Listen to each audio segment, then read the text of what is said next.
The O.J. Simpson murder trial was watched by millions of people and analyzed extensively by the media throughout the world. This case is a perfect example of poor forensic and police work. Over 2 decades ago, the famous NFL player O.J. Simpson was accused of 2 counts of murder, his ex-wife Nicole Brown and Rod Goldman. On June 12, 1994, investigators were called to 875 Bundy Drive, Brentwood, California at 12:13 a.m.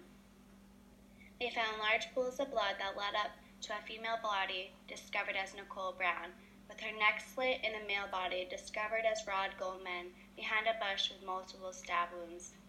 A bloody footprint, a bloody glove, keys, and hat were found between their bodies.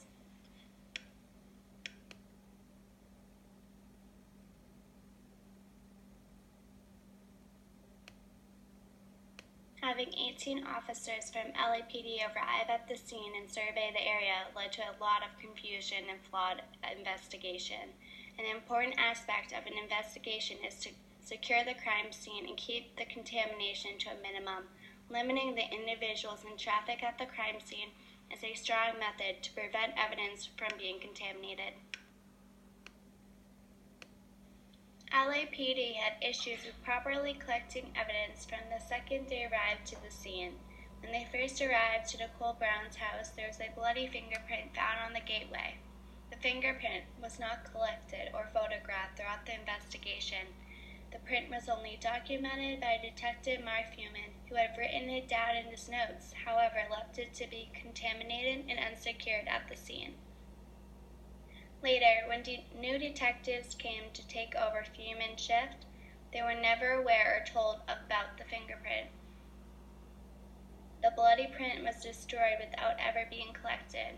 This was one of the items that LAPD had never documented or entered into the chain of custody, which showed the poor and sloppy work that had been carried out at the time of the investigation.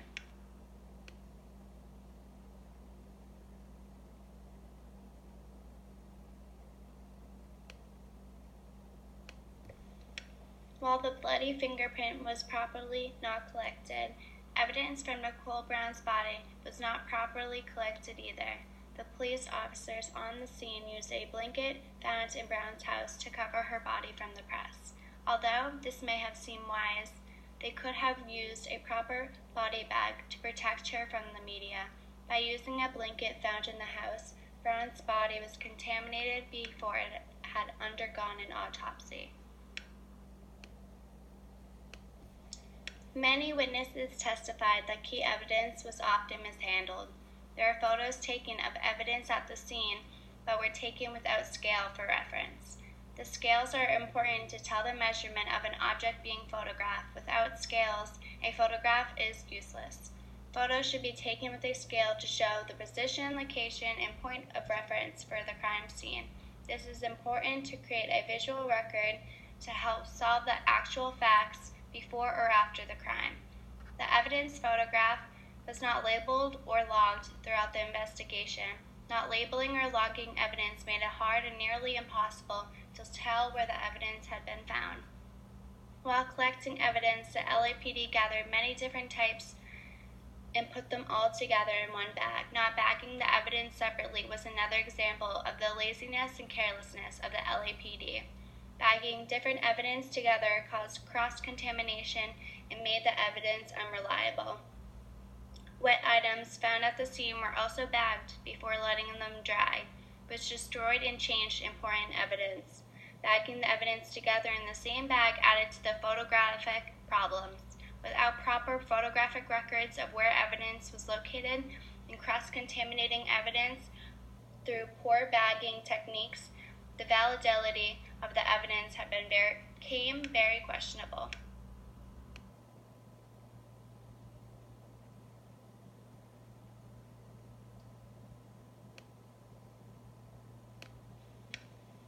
Carelessness on the scene was also problematic during this case for collecting blood evidence.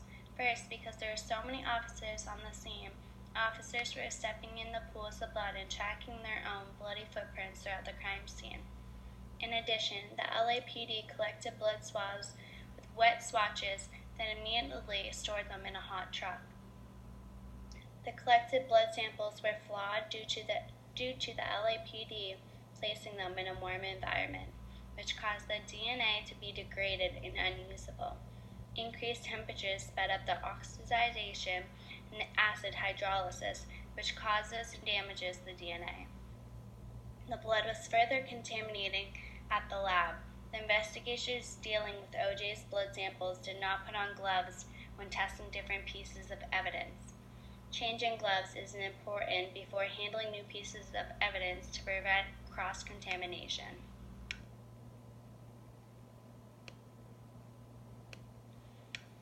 More problems arose with how the LAPD secured the blood evidence during the investigation. After taking samples of the OJ's blood for the investigation, it was later discovered that a vial of 1.5 milliliters was missing. The LAPD was questioned, and they were not aware of the missing blood or where it had disappeared to. Since there is no documentation of how much blood was collected from OJ, the person who drew the blood had estimated about taking 8 milliliters, yet only 6 were accounted for. The LAPD had also no documentation of who had entered and exited the lab while OJ's blood was stored. The blood collection was also not immediately documented as evidence as it was supposed to be. Several hours had passed before the blood had been accounted for. When the blood was finally entered into the chain of custody, that's when they noticed 1.5 milliliters was missing. The LAPD was suspected of tampering evidence at the crime scene. Due to the lack of proper collection, documentation, and recording of the missing vials of OJ's blood, the police were suspected of planting OJ's blood at the crime scene. OJ's defense team had argued the blood samples collected from the crime scene were tainted with EDTA. EDTA is a chemical found in labs as a blood fixer and not normally found in blood. The blood having traces of EDTA was enough proof to show the blood had came from the lab and was thought to be planted at the scene.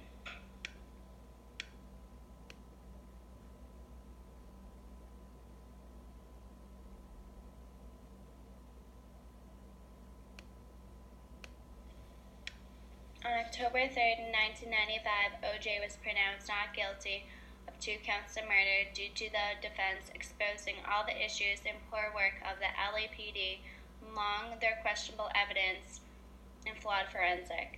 These forensic mishaps include contaminating the evidence, such as the bloody fingerprint in Nicole Brown's body, improperly documenting the evidence throughout the photographic records and the blood samples taken from O.J. Simpson.